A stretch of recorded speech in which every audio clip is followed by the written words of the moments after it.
Hello friends, Siragadikka ஆசை சீரியலை பற்றி கொஞ்சம் பார்க்கலாமா?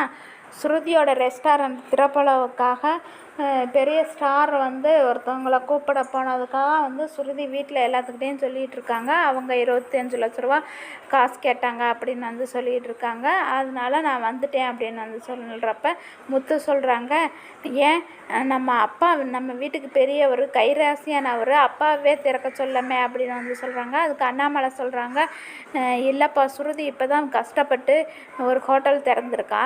அதுக்கு பெரிய பிரபலங்கள் வந்தால் தான் அது கடை ஃபேமஸ் ஆகும் அப்படின்னு அண்ணாமலை சொல்கிறாங்க. அப்புறமா அண்ணாமலை இன்னொரு விஷயத்தையும் சொல்கிறாங்க, கடை திறப்புள்ள அன்னைக்கு டிஸ்கவுண்ட் பண்ணி கொடுத்தா நிறையா கூட்டம் வரும் அப்படின்னு அண்ணாமலை சொல்கிறாங்க. சுருதி சொல்கிறாங்க, ஆமாம் அங்கிள், நீங்கள் சொல்கிறதும் சரிதான் அப்படின்னு சொல்கிறாங்க. அப்புறமா முத்து சொல்கிறாங்க, நீ ஒரு போஸ்டர் ரெடி பண்ணு சுருதி, நான் என் காரில் பின்னாடி ஒட்டிக்கிறேன். நான் என் கார் பல இடங்களுக்கு போய் வரும்ல, அந்த மாதிரி போஸ்டரை பார்த்துட்டு நம்ம கடைக்கு ஆட்கள்லாம் நிறையா வருவாங்க அப்படின்னு முத்து சொல்கிறாங்க. அப்புறம் மீனாவும் சொல்கிறாங்க, நானும் என் வண்டியில் ஒட்டிக்கிறேன் ஸ்ருதி, எனக்கும் ரெடி பண்ணி கொடு அப்படின்னு சொல்கிறாங்க. அப்புறமா விஜயா கிட்ட சொல்கிறாங்க, ஸ்ருதி ஆன்ட்டியை டான்ஸ் ஆட வச்சு அவங்கள பேட்டி எடுக்கலாம் அப்படின்னு சொல்லிகிட்டு இருக்கிறாங்க. அதுக்கு விஜயா சொல்கிறாங்க, நான்லாம் சும்மாவெலாம் வரமாட்டேன், எனக்கு நீ அங்கே போய் கேட்ட இல்லை அந்த ஸ்டார்கிட்ட, அவங்க 25 லட்சம் பணம் கேட்டாங்களா, நானும் சும்மாவெலாம் வரமாட்டேன், எனக்கு அதில் பாதி கொடுக்கணும் அப்படின்னு சொல்கிறாங்க. அதுக்கு அண்ணாமலை சொல்கிறாங்க, நீ வீட்டில் தான் பிரபலம், வெளியிலலாம் ஒன்றும் இல்லை அப்படின்னு சொல்கிறாங்க. அதுக்கு விஜயா சொல்கிறாங்க, ஏன் நான் டான்ஸ் கிளாஸ் வச்சுருக்கேன், எனக்கு டான்ஸ் தெரியும், யோகா தெரியும், இதுக்கு மேலே என்ன வேணும் அப்படின்னு சொல்கிறாங்க. அப்புறமா ஸ்ருதி விஜயாட்ட சொல்கிறாங்க, நான் ஆண்டிக்கு காசு கொடுத்தா அது ஆண்டிக்கு தான் அசிங்கம் அப்படின்னு சொல்கிறாங்க. அதுக்கு என்ன அப்படின்னு கேட்குறாங்க விஜயா. அப்புறமா மீனா அக்காவே கேட்டு பாருங்கள், மீனாகிட்டே கேட்டு பாருங்கள் அப்படின்னு சொல்கிறாங்க. மீனா நீங்கள் சொல்லுங்கள் அப்படின்னு சொல்கிறப்ப அவங்க என்ன சொல்கிறாங்கன்னா, மீனா என்ன சொல்கிறாங்கன்னா, ஒரு மருமகளோட கடை திறப்புக்கு மாமியாரே காசு வாங்கிட்டு நடிக்கிறாங்க, பேசுகிறாங்க அப்படின்னு சொல்லுவாங்க எல்லாரும் அப்படின்னு சொல்கிறாங்க. அதுக்கு விஜயா சொல்கிறாங்க, இது உன் மனசில் இருந்து வர்ற விஷயம், யாரும் அப்படியெல்லாம் சொல்ல மாட்டாங்க அப்படின்னு மீனாவை திட்டுறாங்க விஜயா. அப்புறமா ஸ்ருதி சொல்கிறாங்க, சரிங்க ஆண்டி, உங்களைய டான்ஸு நீங்கள் குரூப் டான்ஸ் ஆடின பின்னாடி உங்களைய பேசி பேட்டி எடுத்து அதை சோசியல் மீடியாவில் ஷேர் பண்ணுறேன் அப்படின்னு ஸ்ருதி சொல்கிறாங்க. சரி எல்லோரும் போய் படுங்க அப்படின்னு சொல்லிட்டு எல்லோரும் போகிறாங்க. அப்போ மீனா முத்துக்கிட்ட சொல்கிறாங்க, நம்ம கிறிஸோட சீதா ஒரு விஷயத்த சொன்னாங்க, கிறிஸை நம்ம ஹாஸ்பிட்டலில் கவுன்சிலிங் கொடுத்தா நல்லாயிருக்கும் அப்படின்னு சொல்கிறாங்க அப்படின்னு சொல்கிறப்ப அவன் ரொம்ப டிப்ரெஷனாக இருக்கான், அதனால் அவன் கோபம் அதிகமாகிட்டு தான் இருக்கும் அப்படின்னு சீதா சொல்கிறாங்க. அதனால் நம்ம ஹாஸ்பிட்டலுக்கு போகலாம் அப்படின்னு சொல்கிறாங்க. முத்து இருந்துக்கிட்டு ஆமாம் அதுவும் சரிதான் அப்படின்னு சொல்கிறாங்க. அப்புறம் காலையில் மறுநாள் எழுந்திரிச்சு கிறிஸை ஹாஸ்பிட்டலுக்கு கூட்டிகிட்டு போகிறாங்க. அந்த ஹாஸ்பிட்டலுக்கு ரோஹிணியும் வர்றாங்க. ரோஹிணியை பார்த்துட்டு முத்துவும் மீனாவும் ஆச்சரியப்படுறாங்க. அதுக்கப்புறம் எனக்கு ரோஹிணி சொல்கிறாங்க, எனக்கு லைட்டாக தலைவலிக்குது, அதுக்கு தான் ஹாஸ்பிட்டலுக்கு வந்தேன் அப்படின்னு சமாளிக்கிறாங்க முத்துக்கிட்டேயும் மீனாக்கிட்டேயும்.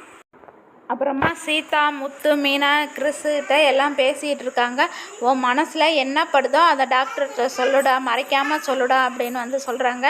சரிங்க ஆண்டி அப்படின்னு கிறிஸ் சொல்கிறாங்க. அப்புறமா சரி இவனை பார்த்துக்கங்க, நாங்கள் டாக்டர் ரூமுக்கு போயிட்டு வரோம்னு சொல்லிவிட்டு முத்துவும் மீனாவும் போகிறாங்க. அப்போ கிறிஸ்கிட்ட ரோஹிணி சொல்கிறாங்க, அம்மாவை பற்றின உண்மை எதுவுமே நீ சொல்லக்கூடாது அப்படின்னு சொல்கிறாங்க. சரிங்கம்மா அப்படின்னு கிறிஸ் சொல்கிறான். அப்புறமா டாக்டர் கிறிஸ்க்கு கவுன்சிலிங் பண்ணிகிட்டு இருக்காங்க. அப்புறம் பண்ணி முடிச்சுட்டு முத்துக்கு கேட்குறாங்க என்ன பிரச்சனை அப்படின்னு டாக்டர் சொல்கிறாங்க, கிறிஸ்க்கு ஒரு பிரச்சனையும் கிடையாது, அவங்க அம்மா தான் பிரச்சனை அப்படின்னு சொல்கிறாங்க. அப்போதைக்கு ரோஹிணியும் அங்கே இருக்காங்க. அதை கேட்டுட்டு ஷாக் ஆகுறாங்க. என்ன விஷயம்னு விசாரிக்கிறப்ப டாக்டர் சொல்கிறாங்க, அவனோட அப்பா இல்லை, அவனுக்கு அம்மா பாசமும் கிடைக்கல, அதனால் அவனுக்கு ரொம்ப கோபமாயிடுறேன் அப்படின்னு சொல்கிறாங்க.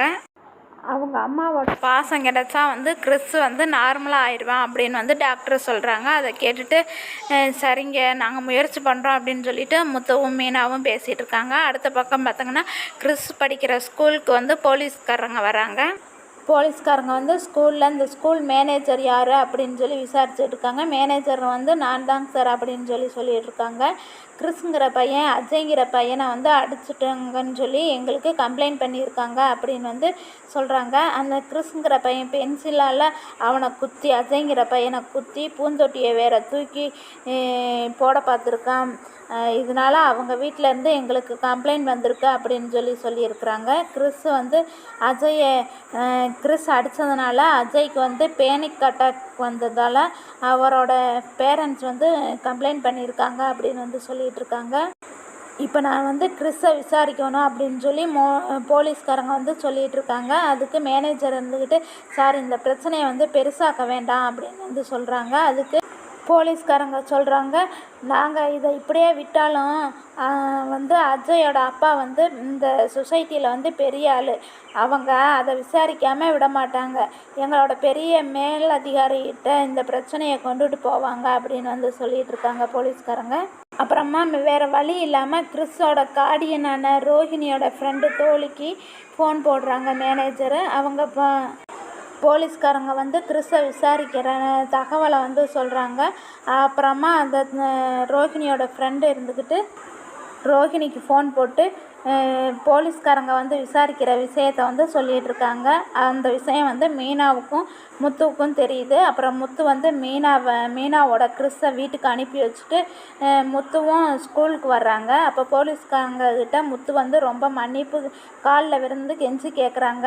அவனுக்காக நான் மன்னிப்பு கேட்குறேங்க சார், இனிமேல் அந்த மாதிரி தப்பெல்லாம் பண்ண மாட்டான் அப்படின்னு சொல்லி போலீஸ்காரங்கக்கிட்ட கேட்குறாங்க.